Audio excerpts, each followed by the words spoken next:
জীবন সম্পৰ্কে মোৰ ধাৰণা হ'ল কি প্ৰত্যেক মানুহে এবাৰ শ্মশানলৈ যাব লাগে। শ্মশানলৈ গ'লে তাতে গ'লে সত্যটো বুজি পাব যে উলংগ হৈ আহিছিলা, তুমি উলংগ হৈ যাব লাগিব, শেষত সেই বগা কাপোৰখনো টানি দিয়ে।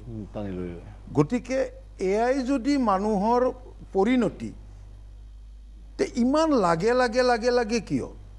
আপুনি আজিৰ পৰা 20 বছৰ আগতে এজন বেলেগ মানুহ আছিলে, সেই মানুহজনৰ চিন্তাধাৰা বেলেগ, আপুনিও বেলেগ আছিলে।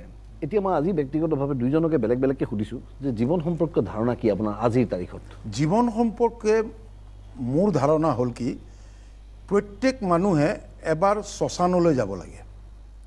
শ্মশানলৈ গ'লে তাতে গ'লে সত্যটো বুজি পাব যে উলংগ হৈ আহিছিলা, তুমি উলংগ হৈ যাব লাগিব, শেষত সেই বগা কাপোৰখনো টানি দিয়ে। গতিকে এয়াই যদি মানুহৰ পৰিণতি, তে ইমান লাগে লাগে লাগে লাগে কিয়? ইমান এতিয়াও হাত দাঙি ঘোষ খোৱা ধৰিয়ে আছে। মই মাজতে কওঁ সখী, মই মানে চৰকাৰক অনুৰোধ জনাইছোঁ যে দুটা বস্তু মানে আইন কৰিব লাগে। যেনে আমাৰ এই যে আগতে ধৰা আইন আছিলে, ধৰা সতীদাহ প্ৰথা বিলুপ্ত ঘটালে, যে এইটো এটা আননেচেচাৰী হেৰি। ঠিক তেনেকৈ এই যে ইমান ঘোষখোৰ ধৰি থকাৰ পিছতো এই যে ঘোষ খোৱা মানুহ ধৰা পৰি আছে, তেওঁলোকক সাহসিকতাৰ বঁটা এটা দিব লাগে চৰকাৰৰ ফালৰ পৰা। মোৰ এটা ছাজেশ্যন যে আপোনালোকক ধন্যবাদ যে এইটো সাহসিকতাৰ পুৰস্কাৰ। আৰু দ্বিতীয়তে এই যে বন কৰা ছোৱালী ল'ৰা আনি ঘৰত যে পঢ়াম বুলি আনি বৰ দুখ লাগে। মিছা কথা কৈ যে লৈ আহে আহি কেন ইউ বিলিভ ডেট সখী, 5 বছৰীয়া এগৰাকী কন্যাৰ গাত গৰম পানী ঢালি দিয়ে, লোহা গৰম কৰি ঢালি দিয়ে। চব শিক্ষিত মানুহ, চব ডাঙৰ ডাঙৰ মানুহ দেই, চব ডাঙৰ ডাঙৰ মানুহ। এতিয়া মোৰ কথাটো হ'ল কি, এখন আইন বনাব লাগে যে এই ছোৱালীজনীৰ গাত কিমান উত্তাপৰ গৰম পানী ঢালিছিল, বোলে ইমান, কোনে ঢালিছিল, বোলে ই, তাৰ গাতো ঢালিব লাগে। তেতিয়া কি বুজি পাব?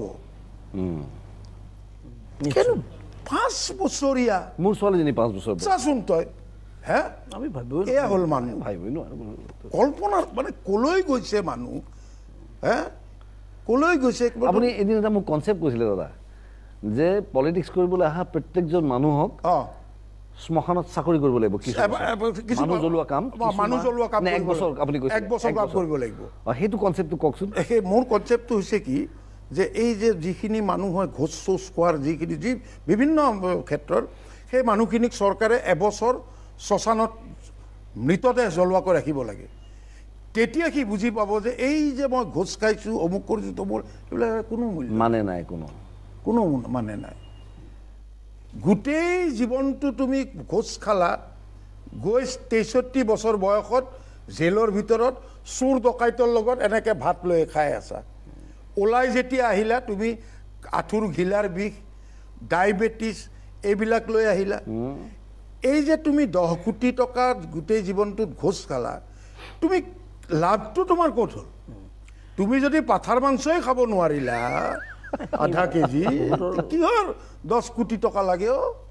গতিকে জীৱন সম্পৰ্কীয় ধাৰণা এইটো যে আৰামছে যা, সৎ পথত থাক, ভাল উপদেশ দে, ভালভাৱে থাক, আৰামছে থাক না, কিয় লাগে ইমান, কিয় লাগে? না আৰু এটা কথা, এইটো আমি যিবিলাক কথা ক'লা তুমি, সেইবিলাকতো নাভাবেই। তাতকৈ ডাঙৰ কথা, মই গুৱাহাটীত বুলি নহয় বহুত ঠাইত দেখিছোঁ, চহৰ অঞ্চলত বিশেষকৈ, গাঁওবিলাকত ঠিকে আছে বাৰু। এইখন ঘৰৰ ৱালটো সন্মুখৰ, ইয়াৰ পৰা ঘৰ বান্ধে। এই যে মৰিলে যে 5 মিনিটৰ কাৰণে হ'লেও যে সন্মুখত থ'ব লাগিব, মাটিত থওঁ, সেই জেগাটোও নেৰে, মানে নিজৰ মই বহুতৰ ঘৰত দেখি চিন্তা কৰোঁ, আচ্ছা ইয়াতো কোনোবা মৰিব, মোৰ ঘৰতো মই চিন্তা কৰি আছোঁ যে মই মৰিলেতো 10 মিনিট হ'ল, মইতো নাজানিম, থ'ব লাগিবতো, আধা ঘণ্টা অলপ থ'ব লাগিব, আহিবতো কোনোবা কান্দিব, মই থাকিলে মই যাম, তুমি থাকিলে তুমি মুঠতে আহিবাতো, ৰবি আহিব তুমি। সি যদি থিয় দিবৰে জেগা নাপায়, মোক যদি থ'বই জেগা নাই, এইটোতো বহুত ডাঙৰ কথা। এইটো চিন্তা কৰিব মানে নিজৰ জেগাও নিজে দখল কৰি নিজে জেগা মাৰি বহি আছে।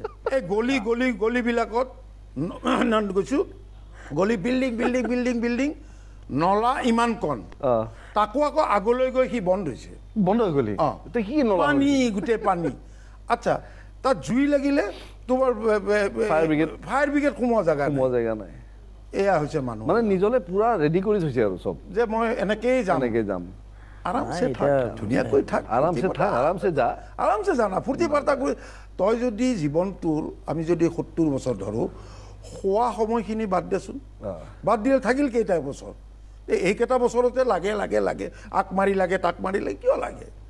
আৰামছে থাক, হাঁহি মুখে থাক, ফূৰ্তিত থাক দে, কি কোৱা? ফেণ্টাষ্টিক। আমিতো আছোঁ, আমাৰতো কোনো নাই।